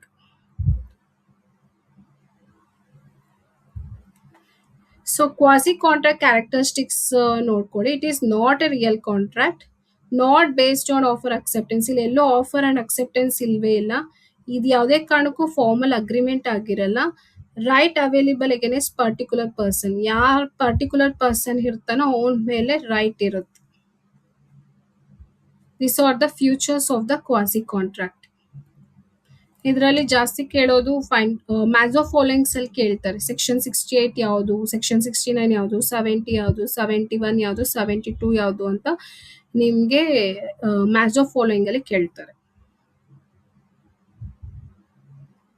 Next doctrine of quasi contract is nothing but ಈ ಕ್ವಶನ್ ಕೇಳ್ತಾರೆ. ಸೊ ನಾನು ಹೇಳ್ದೆ quasi contract is not a real contracts. So sometimes court ಏನ್ ಮಾಡ್ತಾರೆ principles ನ ಹಾಕ್ತಾರೆ. So in order to protect the particular person protect ಮಾಡೋದಕ್ಕೋಸ್ಕರ doctrine of quasi contract ನ ಇಂಟ್ರೊಡ್ಯೂಸ್ ಮಾಡಿದ್ರು. ಅವಾಗ್ಲೇ ಹೇಳ್ದೆ unjust enrichment of one party at the expense of another party. ಒಬ್ರು ಎಕ್ಸ್ಪೆನ್ಸ್ ಅಲ್ಲಿ ಇನ್ನೊಬ್ರು ಪಾರ್ಟಿ ಬೆನಿಫಿಟ್ ಹೊಡಿತಾ ಇದ್ದಾನೆ ಅಂದ್ರೆ ಈ ಪರ್ಸನ್ ಯಾರ್ ಪರ್ಸನ್ಗೆ ಎಕ್ಸ್ಪೆನ್ಸ್ ಆಗುತ್ತೋ ಅವನು ಪ್ರೊಟೆಕ್ಟ್ ಮಾಡೋದಕ್ಕೋಸ್ಕರ ಡಾಕ್ಟ್ರೈನ್ ಆಫ್ ಕ್ವಾಸಿ ಕಾಂಟ್ರಾಕ್ಟ್ ನ ಇಂಟ್ರೊಡ್ಯೂಸ್ ಮಾಡಿದ್ದಾರೆ. ಈಗ ಫಾರ್ ಎಕ್ಸಾಂಪಲ್ ಇಲ್ಲೇ ಹೇಳ್ದಲ್ಲ incompetent person. So minor contract ಅಲ್ಲಿ ಎಂಟರ್ ಆಗಬಾರ್ದು ಅಂತ ಅವ್ನ್ ಮೆಡಿಸನ್ ಏನಾದ್ರು ತಗೊಂಡ್ಬಿಟ್ಟಿದ್ದಾನೆ ಅಂದ್ರೆ ಇವನಿಗೆ ಲಾಸ್ ಆಗುತ್ತೆ. ಇವನನ್ನ ಪ್ರೊಟೆಕ್ಟ್ ಮಾಡೋದಕ್ಕೋಸ್ಕರ so doctrine of quasi contract ನ ಇಂಟ್ರೊಡ್ಯೂಸ್ ಮಾಡಿದ್ರು. ಸ್ಪೆಷಲ್ ಕಾಂಟ್ರಾಕ್ಟ್ಸ್ ಯಾವ್ದು ಅಂದ್ರೆ contract of indemnity, contract of guarantee, contract of ಬೇಲ್ಮೆಂಟ್, contract of pledge ಮತ್ತೆ ಕಾಂಟ್ರಾಕ್ಟ್ ಆಫ್ ಏಜೆನ್ಸ್. ಇದ್ರ ಬಗ್ಗೆ ನಾವ್ ಇವಾಗ ಡಿಸ್ಕಸ್ ಮಾಡೋಣ. ಟೈಪ್ಸ್ ಆಫ್ ಸ್ಪೆಷಲ್ ಕಾಂಟ್ರಾಕ್ಟ್ಸ್ ಬಂದು 5 ಇದೆ. ಸೊ ಇಂಡೆಮ್ನಿಟಿ, ಗ್ಯಾರಂಟಿ, ಬೇಲ್ಮೆಂಟ್, ಪ್ಲೆಡ್ಜ್ ಮತ್ತೆ ಏಜೆನ್ಸಿ. ಇವಾಗ ಮಾಡಿರೋ ಕಾನ್ಸೆಪ್ಟ್ಸ್ ಅಲ್ಲಿ ಏನಾದ್ರು ಡೌಟ್ಸ್ ಇದ್ರೆ ಕೇಳಿ. ಏನು ಇಲ್ಲ ಅಂದ್ರೆ next concept types of special ಕಾಂಟ್ರಾಕ್ಟ್ಸ್ಗೆ ಹೋಗೋಣ. ಏನು ಡೌಟ್ ಇಲ್ವಾ? Discharge of contract, breach of contract ಮತ್ತೆ ಕ್ವಾಸಿ ಕಾಂಟ್ರಾಕ್ಟ್ ಮೇಲೆ.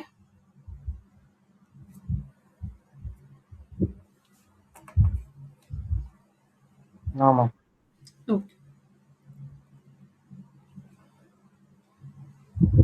ಸ್ಕ್ರೀನ್ ಕಾಣಿಸ್ತಿದೆನಾ ಈಗ ಕಾಂಟ್ರಾಕ್ಟ್ ಆಫ್ ಇಂಡೆಮ್ನಿಟಿದು? Yes, ma'am. ಜೀವಿತಾ ಮ್ಯಾಮ್ ಸ್ವಲ್ಪ ಮ್ಯೂಟ್ ಅಲ್ಲಿ. Okay, next contract. ಮ್ಯೂಟ್ ಅಲ್ಲೇ ಇದೆ ನಂದು. ಹೌದಾ, ಯಾರ್ದು? ಸಾರಿ, ನಾನು ನೋಡ್ಕೊಂಡಿಲ್ಲ. ಓಕೆ, ನೆಕ್ಸ್ಟ್ ಸ್ಪೆಷಲ್ ಕಾಂಟ್ರಾಕ್ಟ್ಸ್ ಅಲ್ಲಿ 5 ಟೈಪ್ಸ್ ಹೇಳಿದ್ನಲ್ಲ: contract of indemnity, contract of guarantee, contract of bailment, ಮತ್ತೆ ಕಾಂಟ್ರಾಕ್ಟ್ ಆಫ್ ಪ್ಲೆಡ್ಜ್, ಮತ್ತೆ contract of agency. So contract of indemnity is nothing but one party promises to save other party from loss. It is an agreement between the two parties. So one party promises to save the other party from loss. So ಯಾರು promise ಮಾಡ್ತಾನೋ ಅವನನ್ನ ಇಂಡೆಮ್ನಿಫೈಯರ್ ಅಂತ ಕರೀತಾರೆ. ಯಾರನ್ನ save ಮಾಡ್ತಾರೋ ಅವನ indemnity holder ಅಂತ ಕರೀತಾರೆ.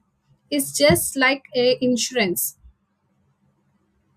Best example for contract of indemnity is insurance. So ಹೇಗೆ ಲಾಸ್ ಆಗ್ಬೋದು ಅಂದ್ರೆ by conduct of the promisor himself. So promisor ಇಂದಾನೆ ಲಾಸ್ ಆಗ್ಬೋದು, by conduct of any other person or any of which is not under the control of the parties. So ಈ 3 points ಜ್ಞಾಪಕ: by conduct of the promiser, by conduct of any other person, any act which is not under the control. So ಆ ಟೈಮಲ್ಲಿ loss ಆದಾಗ so indemnifier ಏನ್ ಮಾಡ್ತಾನೆ, indemnity holder ಲಾಸ್ನ cover ಮಾಡ್ತಾರೆ. So all contract of insurance, ಈ question ಕೇಳ್ತಾರೆ, all contract of insurance called contract of indemnity except life insurance. Life insurance ಯಾವುದೇ ಕಾರಣಕ್ಕೂ ಕಾಂಟ್ರಾಕ್ಟ್ ಆಫ್ ಇಂಡೆಮ್ನಿಟಿ ಆಗಲ್ಲ. ನೆನೆ ಹೇಳಿದೆ ಲೈಫ್ ಇನ್ಶೂರೆನ್ಸ್ ಯಾವ ಕಾಂಟ್ರಾಕ್ಟ್ ಆಗುತ್ತೆ, ಕಂಟಿಂಜೆಂಟ್ ಕಾಂಟ್ರಾಕ್ಟ್ ಆಗುತ್ತೆ. ಲೈಫ್ ಇನ್ಶೂರೆನ್ಸ್ ಕಂಟಿಂಜೆಂಟ್ ಕಾಂಟ್ರಾಕ್ಟ್ ಆಗುತ್ತೆ. ಅದರ್ ಕಾಂಟ್ರಾಕ್ಟ್ಸ್ ಎಲ್ಲಾನು, ಅದರ್ ಇನ್ಶೂರೆನ್ಸ್ ಕಾಂಟ್ರಾಕ್ಟ್ಸ್ ಎಲ್ಲ ಇಂಡೆಮ್ನಿಟಿ ಆಗುತ್ತೆ. ಲೈಕ್ ಹೆಲ್ತ್ ಇನ್ಶೂರೆನ್ಸ್ ಆಗಿರ್ಬೋದು, ಮೆರೈನ್ ಇನ್ಶೂರೆನ್ಸ್, ಫೈರ್ ಇನ್ಶೂರೆನ್ಸ್, ಇವೆಲ್ಲ ಕಾಂಟ್ರಾಕ್ಟ್ ಆಫ್ ಇಂಡೆಮ್ನಿಟಿ ಆಗುತ್ತೆ ಎಕ್ಸೆಪ್ಟ್ ಲೈಫ್ ಇನ್ಶೂರೆನ್ಸ್. MCQs ಅಲ್ಲಿ ಕೇಳ್ತಾರೆ, which of the following is considered has an contract of indemnity ಅಂತ ಕೊಟ್ಟು ಲೈಫ್ ಇನ್ಶೂರೆನ್ಸ್, ಹೆಲ್ತ್ ಇನ್ಶೂರೆನ್ಸ್ ಮತ್ತೆ ಫೈರ್ ಇನ್ಶೂರೆನ್ಸ್ ಅಂತ ಕೊಟ್ಟು BACನ ಹಂಗೆ ಆಪ್ಷನ್ಸ್ ಕೊಡ್ತಾರೆ. ಸೊ ಲೈಫ್ ಇನ್ಶೂರೆನ್ಸ್ ಯಾವುದೇ ಕಾರಣಕ್ಕೂ ಕಾಂಟ್ರಾಕ್ಟ್ ಆಫ್ ಇಂಡೆಮ್ನಿಟಿ ಆಗಲ್ಲ. ನೆಕ್ಸ್ಟ್ ಬಂದು ಕಾಂಟ್ರಾಕ್ಟ್ ಆಫ್ ಗ್ಯಾರಂಟಿ. ಆಕ್ಚುಲಿ ಇಲ್ಲಿ 2 ಟೈಮ್ಸ್ ಬಂದಿದೆ. ಕಾಂಟ್ರಾಕ್ಟ್ ಆಫ್ ಗ್ಯಾರಂಟಿಯಲ್ಲಿ 3 ಪಾರ್ಟೀಸ್ ಇರ್ತಾರೆ. ಒಂದು ಕ್ರೆಡಿಟರ್, ಇನ್ನೊಂದು ಪ್ರಿನ್ಸಿಪಲ್ ಡೆಟಾರ್, ಮತ್ತೆ ಶ್ಯೂರಿಟಿ. ಶ್ಯೂರಿಟಿ ಅಂತಾನೂ ಕರಿಬಹುದು, ಗ್ಯಾರಂಟಿ ಅಂತಾನೂ ಕರಿಬಹುದು. ಫಾರ್ ಎಕ್ಸಾಂಪಲ್ ನಾನು ಇಲ್ಲೇ ಬರೀತೀನಿ, A, B and C. Okay, so ಏನಾಗಿರ್ತಾನೆ, ಡೆಟಾರ್ ಆಗಿರ್ತಾನೆ. ಅವ್ನಿಗೇನೋ ಒಂದು ಲೋನ್ ಬೇಕಾಗುತ್ತೆ, ಯಾರ ಹತ್ರ ಕೇಳ್ತಾನೆ, ಕ್ರೆಡಿಟರ್ ಹತ್ರ ಕೇಳ್ತಾನೆ. ಸೊ ಅದಕ್ಕೆ ಶ್ಯೂರಿಟಿ ಆಗಿ, ಗ್ಯಾರಂಟಿ ಆಗಿ C ಕೊಟ್ಟಿರ್ತಾನೆ. ಸೊ ಅದನ್ನ ಕಾಂಟ್ರಾಕ್ಟ್ ಆಫ್ ಗ್ಯಾರಂಟಿ ಅಂತ ಕರೀತಾರೆ. Third parties enter in to the contract in case the original promisee his default. ಇವನೇನಾದ್ರೂ ಡಿಫಾಲ್ಟ್ ಆಗಿ ಹಾಕ್ತಾನೆ ಅಂತ ಹೇಳಿ ಏನಾಗ್ತಾನೆ, ಥರ್ಡ್ ಪಾರ್ಟಿ ಎಂಟರ್ ಹಾಕ್ತಾನಲ್ಲ, ಸೊ ಅದನ್ನ ಕಾಂಟ್ರಾಕ್ಟ್ ಆಫ್ ಗ್ಯಾರಂಟಿ ಅಂತ ಕರೀತಾರೆ. ಸೊ ಇಲ್ಲಿ ನೋಡಿ ಇಂಪಾರ್ಟೆಂಟ್ ಇಲ್ಲಿ. So guarantee rights and liabilities ಏನು ಅಂದ್ರೆ, right to sue the principal debtor. So in case ಯಾರ ಮೇಲೆ ಕ್ರೆಡಿಟರ್ ಯಾರ ಮೇಲೆ ಯಾರ ಹತ್ರ ದುಡ್ಡು ಇಸ್ಕೊಬೇಕು, ಪ್ರಿನ್ಸಿಪಲ್ ಡೆಟರ್ ಹತ್ರ ಇಸ್ಕೊಬೇಕು. ಇನ್ ಕೇಸ್ ಪ್ರಿನ್ಸಿಪಲ್ ಡೆಟರ್ ಏನಾದ್ರು ಪೇ ಮಾಡಲಿಲ್ಲ ಅಂದ್ರೆ ಈ will sue the guarantee, proceed against guarantee. Joint ಆಗಾದ್ರೂ ಅವ್ನು ಇವಾಗ ಫಾರ್ ಎಕ್ಸಾಂಪಲ್ ಇವ್ನು 3 lakhs ಕೊಟ್ಟಿರ್ತಾನೆ ಅನ್ಕೊಳ್ಳಿ, ಇನ್ ರಿಮೈನಿಂಗ್ 2 lakhs ಯಾರ ಹತ್ರ ಕ್ಲೈಮ್ ಮಾಡ್ಬೋದು, ಶ್ಯೂರಿಟಿ. ಜಾಯಿಂಟ್ ಆಗಿ ಅವನನ್ನ ಕ್ಲೈಮ್ ಮಾಡ್ಬೋದು. ಈಗ ಫಾರ್ ಎಕ್ಸಾಂಪಲ್ ಕ್ರೆಡಿಟರ್ 5 lakhs ಸಾಲ ಕೊಟ್ಟಿರ್ತಾನೆ ಪ್ರಿನ್ಸಿಪಲ್ ಡೆಟರ್ಗೆ. ಪ್ರಿನ್ಸಿಪಲ್ ಡೆಟರ್ ಓನ್ಲಿ 3 lakhs ಮಾತ್ರ ರಿಟರ್ನ್ ಮಾಡಿರ್ತಾನೆ ಅಂದ್ರೆ ಅವನಿಗೆ ಕ್ಯಾನ್ ಜಾಯಿಂಟ್ಲಿ ಕ್ಲೈಮ್, ಇವನ್ ಮೇಲೇನು ಕ್ಲೈಮ್ ಮಾಡ್ಬೋದು, ಇವನ್ ಮೇಲೇನು ಕ್ಲೈಮ್ ಮಾಡ್ಬೋದು. ಇನ್ನೊಂದು ಬಂದು liability of surety is lesser than principal debtor. So in case ಇವನ್ ತೀರ್ಸಕ್ ಆಗ್ಲಿಲ್ಲ ಅಂದ್ರೆ ಇವ್ನ್ 5 lakh ತೀರ್ಸ್ಬೇಕು ಅಂತ ಏನಿಲ್ಲ, ಇವನ್ ಕೈಯಲ್ಲಿ ಎಷ್ಟಾಗುತ್ತೋ ಅಷ್ಟನ್ನು ತೀರ್ಸ್ಬೋದು. ಅದನ್ನ liability of surety is lesser than principal debtor ಅಂತ ಕರೀತಾರೆ. ಈಗ ಇವನ್ ಕೈಯಲ್ಲಿ 5 lakhs 4 lakhs ಕೊಡಕ್ಕಾದ್ರೆ 4 lakhs ಪೇ ಮಾಡ್ಬೋದು.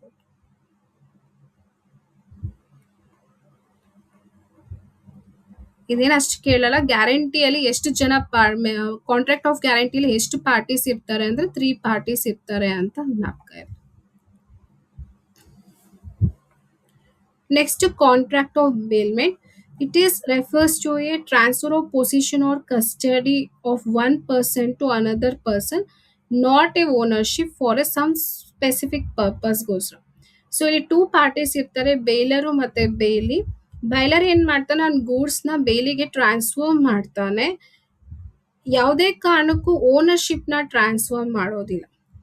ಫಾರ್ ಎಕ್ಸಾಂಪಲ್ ಎ ಮತ್ತೆ ಬಿ. ಸೊ ಎ ಏನ್ ಮಾಡ್ತಾನೆ, ಬಿಗೆ ಬುಕ್ಸ್ನ ಕೊಡ್ತಾನೆ. ಅವ್ನ್ ಬುಕ್ಸ್ ಹೋದ್ಮೇಲೆ ಏನ್ ಮಾಡ್ಬೇಕು, ರಿಟರ್ನ್ ಮಾಡ್ಬೇಕಾಗುತ್ತೆ. ಇಲ್ಲಿ ಯಾವುದೇ ಕಾರಣಕ್ಕೂ ಓನರ್ಶಿಪ್ನ ಟ್ರಾನ್ಸ್ಫರ್ ಮಾಡೋದಿಲ್ಲ. ಈಗ ಫಾರ್ ಎಕ್ಸಾಂಪಲ್ ಇನ್ನೊಂದು ಎಕ್ಸಾಂಪಲ್ ಹೇಳಿ, ಲ್ಯಾಪ್ಟಾಪ್. ಸೊ ಲ್ಯಾಪ್ಟಾಪ್ ಏನೋ ಕಂಡೀಷನ್, ಪ್ರಾಪರ್ ಕಂಡೀಷನ್ ಇರಲ್ಲ, ರಿಪೇರಿ ಮಾಡೋದಕ್ಕೆ ಬೇಲಿಗೆ ಕೊಡ್ತಾನೆ. ಅವ್ನು ರಿಪೇರ್ ಮಾಡಿ ಅವನು ಏನ್ ಮಾಡ್ಬೇಕು, ವಾಪಸ್ ಮಾಡ್ಬೇಕಾಗುತ್ತೆ. ಅದನ್ನ ಕಾಂಟ್ರಾಕ್ಟ್ ಆಫ್ ಬೇಲ್ಮೆಂಟ್ ಅಂತ ಕೇಳ್ತಾರೆ. ಓನರ್ಶಿಪ್ ನ ಟ್ರಾನ್ಸ್ಫರ್ ಮಾಡಲ್ಲ. ಸೊ ಇಲ್ಲಿ ನೋಡಿ, rights of the bailor and bailee. Rights of the bailor is right to avoid the contract. In case ಬೇಲರ್ಗೆ ಏನಾದ್ರೂ ಪ್ರಾಪರ್ ಬೇಲಿ ಏನಾದ್ರು ಪ್ರಾಪರ್ ಆಗಿ ಪ್ರಾಪರ್ ಕಂಡೀಷನ್ಸ್ ಏನಾದ್ರು ಫುಲ್ಫಿಲ್ ಮಾಡ್ಲಿಲ್ಲ ಅಂದ್ರೆ, ಅವ್ನಿಗೆ ಇಷ್ಟ ಆಗ್ಲಿಲ್ಲ ಅಂದ್ರೆ ಏನ್ ಮಾಡ್ಬೋದು, ಕಾಂಟ್ರಾಕ್ಟ್ ನ ಅವಾಯ್ಡ್ ಮಾಡ್ಬೋದು. Right to return goods gratuitously. ಈಗ ಫಾರ್ ಎಕ್ಸಾಂಪಲ್ ಬುಕ್ಸ್ ಏನಾದ್ರು ಫ್ರೀಯಾಗಿ ಕೊಟ್ಟಿದೀಯಾ ಫ್ರೆಂಡ್ಗೆ ಅಂದ್ರೆ, ಸೊ ನೀನ್ ಏನ್ ಮಾಡ್ಬೋದು, ನಿಂಗೆ ಯಾವಾಗ ಬೇಕೋ ಅವಾಗ ರಿಸೀವ್ ಮಾಡ್ಕೊಂಬೋದು. ಬೇಲರ್ ಬುಕ್ಸ್ ನ ಫ್ರೀಯಾಗಿ ಕೊಟ್ಟಿದ್ದಾನೆ, ಗ್ರಾಚ್ಯುಯಸ್ಲಿ ಅಂದ್ರೆ ಫ್ರೀಯಾಗಿ ಕೊಟ್ಟಿದ್ದು ಅಂದ್ರೆ, ಬೇಲರ್ ಅವ್ನಿಗೆ ಯಾವಾಗ ಬೇಕೋ ಅವಾಗ ಬೇಲಿಯಿಂದ ಬುಕ್ಸ್ ನ ರಿಟರ್ನ್ ಮಾಡ್ಬೋದು. ಬುಕ್ಸ್ ಒಂದೆಲ್ಲ ಯಾವ್ದಾದ್ರು. ರೈಟ್ ಟು ಅವಾಯ್ಡ್ ಕಾಂಟ್ರಾಕ್ಟ್ ಮತ್ತೆ right to return the goods gratuitously. Rights of the bailee. Bailee rights ಏನು ಅಂದ್ರೆ, right to deliver goods to any one of the joint bailors. ಇವಾಗ ಫಾರ್ ಎಕ್ಸಾಂಪಲ್ ಲ್ಯಾಪ್ಟಾಪ್ ರಿಪೇರ್ ಮಾಡೋದಕ್ಕೆ ಇಬ್ರು party friends ಇಬ್ರು ಹೋಗಿರ್ತಾರೆ ಅನ್ಕೊಳ್ಳಿ bailee ಹತ್ರ. So in case only 1 party ಮಾತ್ರ ಹೋಗಿ ಕೇಳಿದ್ದು ಅಂದ್ರೆ, ಬೇಲಿ ಏನ್ ಮಾಡ್ತಾನೆ, ಬೇಲರ್ಗೆ ಕೊಡ್ತಾನೆ. So right to deliver goods to any of the joint bailors, ಯಾರಿಗಾದ್ರೂ ಅವನು ಗೂಡ್ಸ್ ನ ಡೆಲಿವರ್ ಮಾಡ್ಬೋದು. Right to apply the court to decide the title of the goods. Bailee has a right to apply the court to decide the title. ಈಗ for example friends ಮಧ್ಯೆ ಏನ್ ಜಗಳ ಇರುತ್ತೋ ಗೊತ್ತಿರಲ್ಲ, ಇವನ್ ಲ್ಯಾಪ್ಟಾಪ್ ಇಸ್ಕೊಂಡು ಹೊಟ್ಟೋಗ್ಬಿಟ್ಟಿರ್ತಾನೆ. ಮತ್ತೆ ಇನ್ನೊಬ್ಬ ವ್ಯಕ್ತಿ ಹೋಗಿ ಏನ್ ಮಾಡ್ತಾನೆ, ಲ್ಯಾಪ್ಟಾಪ್ ಕೊಡು ಅಂತ ಕೇಳಿದಾಗ, ಸೊ ಇವನ್ ಕೈಯಲ್ಲಿರೋ, ಯಾಕಂದ್ರೆ ಇಬ್ರು ಹೋಗಿ ಲ್ಯಾಪ್ಟಾಪ್ ರಿಪೇರಿ ಮಾಡಕ್ ಕೊಟ್ಟಿರ್ತಾರೆ, he don't know who is the owner of that laptop ಅಲ್ವಾ, ಅವ್ನಿಗೆ ಗೊತ್ತಿರಲ್ಲ. ಸೊ ಅವಾಗ ಬೇಲಿ ಏನ್ ಮಾಡ್ಬೋದು, he can apply to the court to decide the title of the goods. Right to exercise lien. General ಮತ್ತೆ particular. ಅವ್ನು ಎಷ್ಟು ಕೆಲಸ ಮಾಡಿದಾನೋ ಅಷ್ಟು ಕೆಲ್ಸಕ್ಕೆ ಅವ್ನ್ ಬೇಕು ಅಂದ್ರೆ ಅವ್ನು ದುಡ್ಡನ್ನ ಇಸ್ಕೊಬಹುದು. ಅವ್ನು ದುಡ್ಡು ಕೊಡ್ಲಿಲ್ಲ ಅಂದ್ರೆ ಏನ್ ಮಾಡ್ಬೋದು, ಆ ಲ್ಯಾಪ್ಟಾಪ್ ಅವನ ಹತ್ರನೇ ಇಟ್ಕೊಬಹುದು. That is called as a lien ಅಂತ ಕರೀತಾರೆ. ಇದ್ರಲ್ಲಿ ಏನಾದ್ರು ಡೌಟ್ ಇದೆನಾ? ಎಕ್ಸಾಂಪಲ್ಸ್ ಏನಕ್ಕೆ ಹೇಳಿದ್ದೇನೆ, ಈಸಿಯಾಗಿ ಅರ್ಥ ಆಗ್ಲಿ ಅಂತ. ಜಸ್ಟ್ ಪಾಯಿಂಟ್ಸ್ ಓದ್ಕೊಂಡ್ರೆ ಸಾಕು, but examples makes you to easy to understand. Next, duties of the bailee. Takes reasonable goods care. ಏನ್ ಕೊಟ್ಟಿರ್ತಾರ ಆ ಗೂಡ್ಸ್ ನ ಪ್ರಾಪರ್ ಕಂಡೀಷನ್ ಅಲ್ಲಿ ನೋಡ್ಕೊಬೇಕಾಗುತ್ತೆ. Not to make any unauthorised use of goods. ಯಾವುದೇ ಕಾರಣಕ್ಕೂ ಗೂಡ್ಸ್ ನ ಅನ್ಅಥರೈಸೇಷನ್ ಆಗಿ ಯೂಸ್ ಮಾಡೋಂಗಿಲ್ಲ, ಪರ್ಮಿಷನ್ ಇಲ್ದಿರೋ ಗೂಡ್ಸ್ ನ ಯೂಸ್ ಮಾಡೋಂಗಿಲ್ಲ. Not to mix his goods with his own goods. Own goods, bailor goods ಜೊತೆ ಬೇಲಿ ಗೂಡ್ಸ್ ನ ಯಾವುದೇ ಕಾರಣಕ್ಕೂ ಮಿಕ್ಸ್ ಮಾಡೋಂಗಿಲ್ಲ. This are the duties of the ಬೇಲಿ.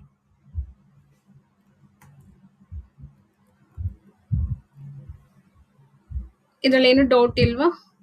ಕಾಂಟ್ರಾಕ್ಟ್ ಆಫ್ ಬೇಲ್ಮೆಂಟ್ ಇನ್ನ ಇದೆ rule types of bailment explain ಮಾಡ್ತೀನಿ.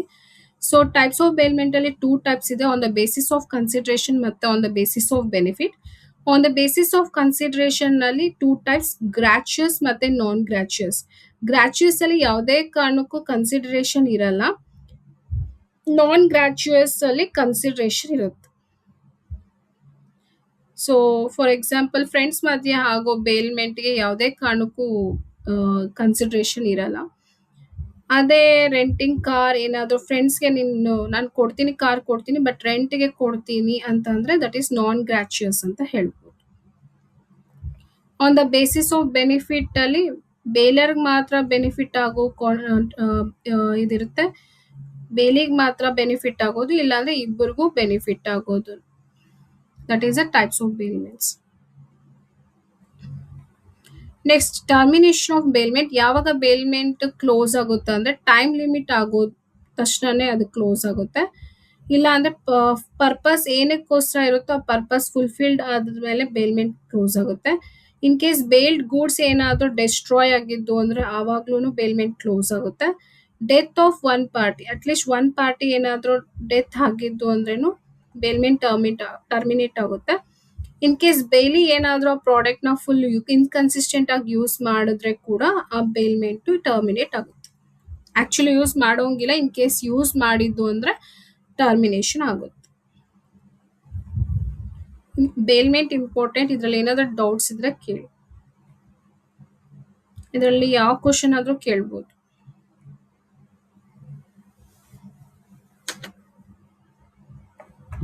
ಏನೋ ಡೌಟ್ ಇಲ್ವಾ? No. ಓಕೆ.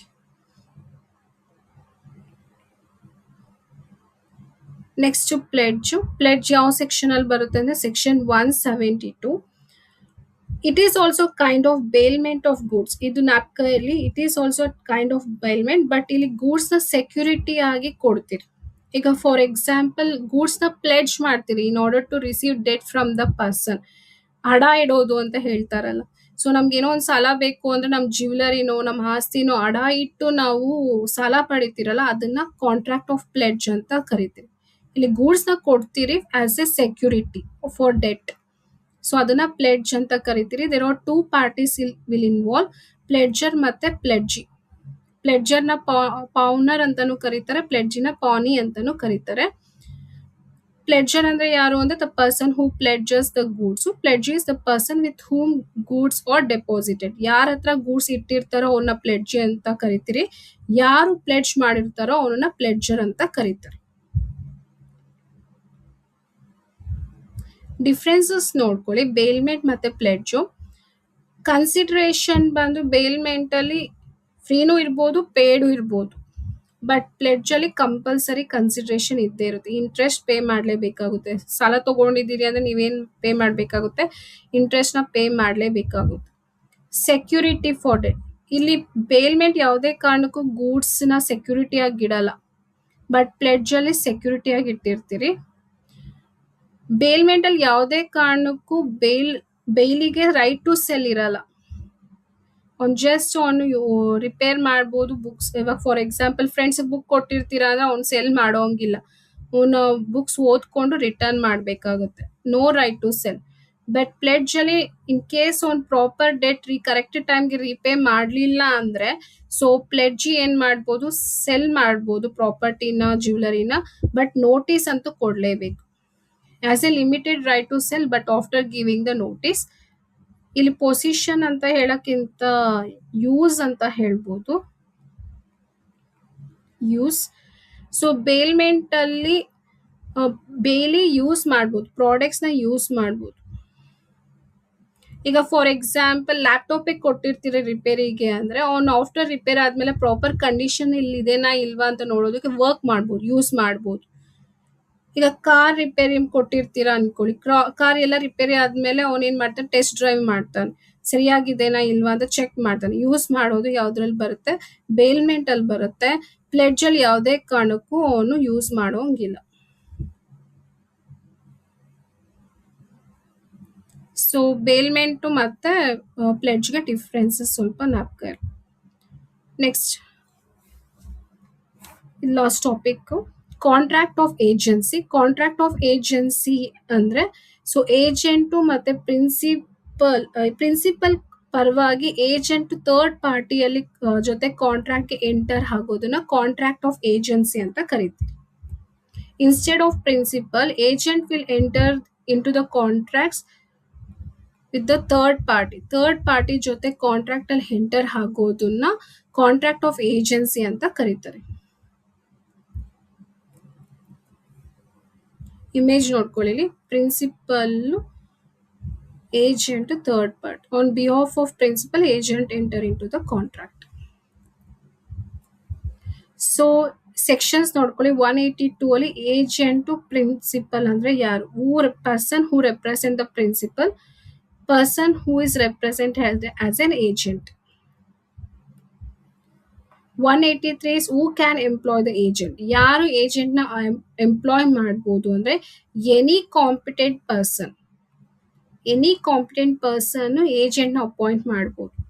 ಜ್ಞಾಪಕ ಇರಲಿ, ಮೈನರ್ ಯಾವುದೇ ಕಾರಣಕ್ಕೂ ಏಜೆಂಟ್ ನ ಅಪಾಯಿಂಟ್ ಮಾಡೋಂಗಿಲ್ಲ, because is incompetent. Even unsound mind person ಕೂಡ ಏಜೆಂಟ್ ನ ಅಪಾಯಿಂಟ್ ಮಾಡೋಂಗಿಲ್ಲ. ಓನ್ಲಿ ಕಾಂಪಿಟೆಂಟ್ ಪರ್ಸನ್ಸ್ ಮಾತ್ರ ಏಜೆಂಟ್ ನ ಅಪಾಯಿಂಟ್ ಮಾಡಬಹುದು. ಹೂ can B agent? Any person can be an agent. ಜ್ಞಾಪಕ ಇರಲಿ, ಎನಿ ಪರ್ಸನ್ ಕಾಂಪಿಟೆಂಟ್ ಆದ್ರೂ ಆಗಿರ್ಬೋದು, ಇನ್ಕಾಂಪಿಟೆಂಟ್ ಆದ್ರೂ ಆಗಿರ್ಬೋದು, ಈ can become an agent. Example ಕೇಳ್ತಾರೆ, ಮೈನರ್ ಯಾವುದೇ ಕಾರಣಕ್ಕೂ ಏಜೆಂಟ್ ನ ಅಪಾಯಿಂಟ್ ಮಾಡೋಂಗಿಲ್ಲ, ಆದ್ರೆ ಮೈನರ್ ಏಜೆಂಟ್ ಆಗಿ ಆಕ್ಟ್ ಮಾಡಬಹುದು. ಮೈನರ್ ಏಜೆಂಟ್ ನ ಅಪಾಯಿಂಟ್ ಮಾಡೋಂಗಿಲ್ಲ, ಆದ್ರೆ ಅವನು ಏಜೆಂಟ್ ಆಗ್ಬಹುದು. ಜ್ಞಾಪಕ ಇರಲಿ, ಕಾಂಪಿಟೆಂಟ್ ಪರ್ಸನ್ಸ್ ಮಾತ್ರ ಏಜೆಂಟ್ ನ ಅಪಾಯಿಂಟ್ ಮಾಡಬೇಕಾಗುತ್ತೆ. ಏಜೆಂಟ್ ಯಾರು ಬೇಕಾದ್ರೂ ಆಗ್ಬೋದು, ಮೈನರ್ ಆದ್ರೂ ಆಗ್ಬೋದು, ಅನ್ಸೌಂಡ್ ಮೈಂಡ್ ಆದ್ರೂ ಆಗಿರ್ಬೋದು, even sound mind person, major ಆದ್ರೂ ಯಾರು ಬೇಕಾದ್ರೂ ಏಜೆಂಟ್ ಆಗ್ಬೋದು. ಬಟ್ ಲಯಬಲ್ ಆಗ್ಬೇಕು ಅಂತಂದ್ರೆ ಕಾಂಪಿಟೆಂಟ್ ಪರ್ಸನ್ಸ್ ಮಾತ್ರ ಲಯಬಲ್ ಆಗ್ತಾರೆ. ಏಜೆಂಟ್ ಯಾರು ಬೇಕಾದ್ರೂ ಆಗ್ಬೋದು, ಬಟ್ ಓನ್ಲಿ ಕಾಂಪಿಟೆಂಟ್ ಪೀಪಲ್ ಮಾತ್ರ ಲಯಬಲ್ ಆಗ್ತಾರೆ. ಇದು very important point. Consideration is not necessary for agency relationship. Consideration ಬೇಕೇ ಬೇಕು ಅಂತ ರೂಲ್ಸ್ ಏನಿಲ್ಲ. ಈಗ ಫಾರ್ ಎಕ್ಸಾಂಪಲ್, ಗಂಡ ಪ್ರಿನ್ಸಿಪಲ್ ಆಗಿರ್ತಾನೆ, ವೈಫ್ ಏಜೆಂಟ್ ಆಗಿರ್ತಾಳೆ ಅನ್ಕೊಳ್ಳಿ. ಇಲ್ಲಿ ಯಾವುದೇ ಕಾರಣಕ್ಕೂ instead on behalf of the principal wife enter in to the contract, third party ಜೊತೆ ಕಾಂಟ್ರಾಕ್ಟ್ ಅಲ್ಲಿ ಎಂಟರ್ ಆಗಿದ್ದು ಅಂದ್ರೆ ಯಾವುದೇ ಕಾರಣಕ್ಕೂ ಇಲ್ಲಿ ರಿಲೇಶನ್ಶಿಪ್ ಮಧ್ಯೆ ಯಾವುದೇ ಕಾರಣಕ್ಕೂ ಕನ್ಸಿಡರೇಷನ್ ಇರೋದಿಲ್ಲ. ಸೊ ಏಜೆನ್ಸಿಯಲ್ಲಿ ವೇರಿಯಸ್ ಟೈಪ್ಸ್ ಇದೆ. ಒಂದು ಎಕ್ಸ್ಪ್ರೆಸ್, ಇಂಪ್ಲೈಡ್, ರಾಟಿಫಿಕೇಶನ್ ಮತ್ತೆ ಆಪರೇಷನ್ ಆಫ್ ಲಾ. ಎಕ್ಸ್ಪ್ರೆಸ್ ಅಂದ್ರೆ ಏಜೆಂಟ್ಸ್ ಪ್ರಿನ್ಸಿಪಲ್ ಮತ್ತೆ ಏಜೆಂಟ್ ಮಧ್ಯೆ ರಿಟರ್ನ್ ವರ್ಡ್ಸ್ ಅಲ್ಲಿ ಅಗ್ರಿಮೆಂಟ್ ಆಗಿದ್ರೆ ಅದು ಎಕ್ಸ್ಪ್ರೆಸ್ ಏಜೆನ್ಸಿ ಅಂತ ಕರೀತಾರೆ. Implied agency is nothing but on the basis of circumstances ಮೇಲೆ ಏಜೆಂಟ್ ಏನಾಗ್ತಾರೆ, enter in to the contract ಆಗ್ತಾನೆ, ಅದನ್ನ ಇಂಪ್ಲೈಡ್ ಏಜೆನ್ಸಿ ಅಂತ ಕರಿತೀರಿ. ಫಾರ್ ಎಕ್ಸಾಂಪಲ್, 2 ಫ್ರೆಂಡ್ಸ್ ಇರ್ತಾರೆ ಅನ್ಕೊಳ್ಳಿ, ಎ ಅಂಡ್ ಬಿ. ಇಬ್ರು ಫ್ರೆಂಡ್ಸ್ ಇರ್ತಾರೆ ಅನ್ಕೊಳ್ಳಿ. ಸೊ ಎ ಬಿಸ್ನೆಸ್ ರನ್ ಮಾಡ್ತಾ ಇರ್ತಾನೆ. ಸೊ ಬಿ ಏನಕ್ಕೋ ಹೋಗಿರ್ತಾನೆ ಶಾಪ್ ಅಲ್ಲಿ. ಸೊ ಎ ಏನ್ ಮಾಡ್ತಾರೆ, ಯೂಶಲ್ ಆಗಿರುತ್ತೆ, ನಿಮ್ ಫ್ರೆಂಡ್ ಶಾಪ್ ಅಲ್ಲಿ ಏನಾದ್ರು ಹೋಗಿದ್ರೆ 1 ನಿಮಿಷ ಇರು ನಾನು ಬಂದ್ಬಿಡ್ತೀನಿ ಅಂತ ಹೊಟ್ಟೋಗಿರ್ತಾರೆ. ಸೊ ಅವಾಗ ಯಾರೋ ಒಂದ್ ಕಸ್ಟಮರ್ ಬರ್ತಾರೆ. ಕಸ್ಟಮರ್ಸ್ ಬಂದು ಏನೋ ಒಂದು ಗೂಡ್ಸ್ ನ ಪರ್ಚೇಸ್ ಮಾಡಿರ್ತಾನೆ ಅಂದ್ರೆ so B act ಮಾಡ್ಲೇಬೇಕಾಗುತ್ತೆ.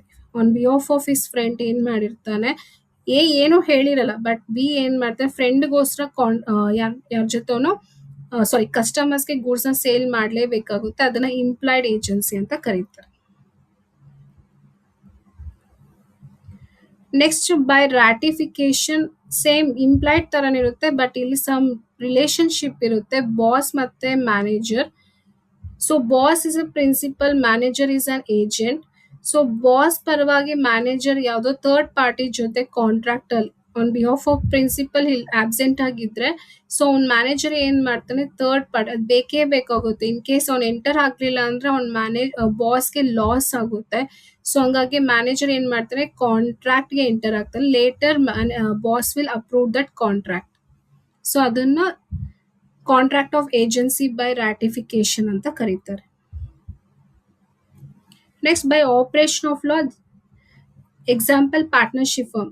So partnership firm ಅಲ್ಲಿ ಲಾ ಪ್ರಕಾರ all partners act as an agent. ಎಲ್ಲಾ ಪಾರ್ಟ್ನರ್ಸ್ ಏಜೆಂಟ್ ಆಗಿರ್ತಾರಲ್ಲ, ಸೊ ಅದನ್ನ ಆಪರೇಷನ್ ಬೈ ಲಾ ಅಂತ ಕರೀತಾರೆ. ಕಾನೂನು ಪ್ರಕಾರವಾಗಿ ನಡೆಯೋ ಏಜೆನ್ಸಿನ ಆಪರೇಷನ್ ಆಫ್ ಲಾ ಅಂತ ಏಜೆನ್ಸಿ ಬೈ ಆಪರೇಷನ್ ಆಫ್ ಲಾ ಅಂತ ಕರೀತಾರೆ. ಸೊ ಇದ್ರಲ್ಲಿ ಏನು ಡೌಟ್ ಇಲ್ವಾ? ಇದ್ರಲ್ಲಿ ನಿಮ್ಗೆ ಕೇಸಸ್ ಕೇಳ್ತಾರೆ, ಯಾವ ಟೈಪ್ ಆಫ್ ಏಜೆನ್ಸಿ ಇದು ಅಂತ ಎಕ್ಸಾಮ್ ಅಲ್ಲಿ.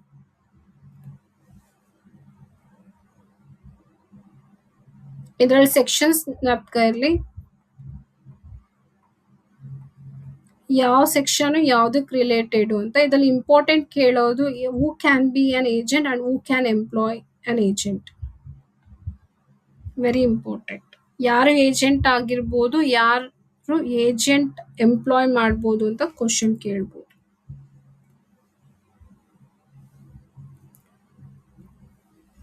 Next rights of finder of goods. ಅವಾಗಲೇ ಹೇಳಿದ್ನಲ್ಲ, ಸೊ ಫೈಂಡರ್ ಆಫ್ ಲಾಸ್ಟ್ ಗೂಡ್ಸ್ಗೆ ಏನೇನೆಲ್ಲ ರೈಟ್ಸ್ ಇರುತ್ತೆ, he can return goods. So real owner ಸಿಗೋವರೆಗೂ ಆ ಗೂಡ್ಸ್ನ ಅವನು ರಿಟೈನ್ ಮಾಡ್ಕೊಬೋದು. ಈಗ for example X Y, so Y ಗೂಡ್ಸ್ನ ಲಾಸ್ ಮಾಡ್ಕೊಂಡಿರ್ತಾನೆ, ಎಕ್ಸ್ ಫೈಂಡ್ ಔಟ್ ಮಾಡಿರ್ತಾನೆ. ಸೊ ವೈ ಸಿಗೋವರೆಗೂ ಆ ಗೂಡ್ಸ್ನ ಎಕ್ಸ್ ಹತ್ರನೇ ಇಟ್ಕೊಬೋದು. ಅದು rights of the X. Next he can claim compensation. So ಅವ್ನ್ ಗೂಡ್ಸ್ ಇಟ್ಕೊಂಡಿರೋದಕ್ಕೆ after he find the owner return ಕೊಟ್ಟಾದ್ಮೇಲೆ he can ask for compensation from the Y. ಅವ್ನ್ ಗೂಡ್ಸ್ ಇಟ್ಕೊಂಡಿರೋದ್ರಿಂದ ಅವನು ಕಾಂಪನ್ಸೇಷನ್ ನ ಕ್ಲೈಮ್ ಮಾಡ್ಬೋದು. ಇನ್ ಕೇಸ್ ಏನಾದ್ರು ಎಕ್ಸೆಪ್ಷನಲ್ ಸಿಚುಯೇಷನ್ ಅಲ್ಲಿ ಆ ಗೂಡ್ಸ್ ನ ಮಾರ್ಬೋದು. ಇವಾಗೇನೋ ಆ ಗೂಡ್ಸ್ ಏನಾದ್ರು ಪೆರಿಷಬಲ್ ಗೂಡ್ಸ್ ಏನಾದ್ರು ಆಗಿದ್ರೆ, ಅವ್ನ್ ಸಿಗದೇ ಇಲ್ಲ, ವೈಯೇ ಸಿಗ್ಲಿಲ್ಲ ಅಂದ್ರೆ ಅದು ಲಾಸ್ ಆಗುತ್ತೆ ವೈಗೆ. ಸೊ ಹಂಗಾಗಿ ಅವ್ನ್ ಏನ್ ಮಾಡ್ತಾನೆ, ಎಕ್ಸೆಪ್ಷನಲ್ ಸಿಚುಯೇಷನ್ ಅಲ್ಲಿ ಎಕ್ಸ್ ಏನ್ ಮಾಡ್ಬೋದು, ಗೂಡ್ಸ್ ನ ಸೇಲ್ ಮಾಡ್ಬೋದು. ರಿಯಲ್ ಓನರ್ ಸಿಕ್ಕಾದ್ಮೇಲೆ ಆ ಅಮೌಂಟ್ ನ ರೀಫಂಡ್ ಮಾಡ್ಬೋದು. These are the rights of the finder of lost goods. Lost.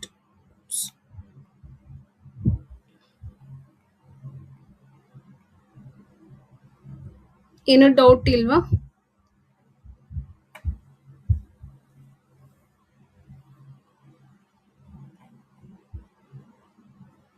So ಇದು ನೋಡ್ಕೊಳ್ಳಿ, ಇದನ್ನು ಅಷ್ಟೇ ಏಜೆನ್ಸಿಯಲ್ಲೇ ಬರುತ್ತೆ. Agency by estoppel, agency of for necessity, wife as an agent, agency by ratification and agency of operation of law. Types of agencies ಯಾವ್ದಾದಿದೆ ಅಂತ extra ಇದೆ. Wife as an agent, agency of activity, ಈ sections ನ ನೋಡ್ಕೊಳ್ಳಿ. Points ಮಾತ್ರ ಜ್ಞಾಪಕ ಇರಲಿ.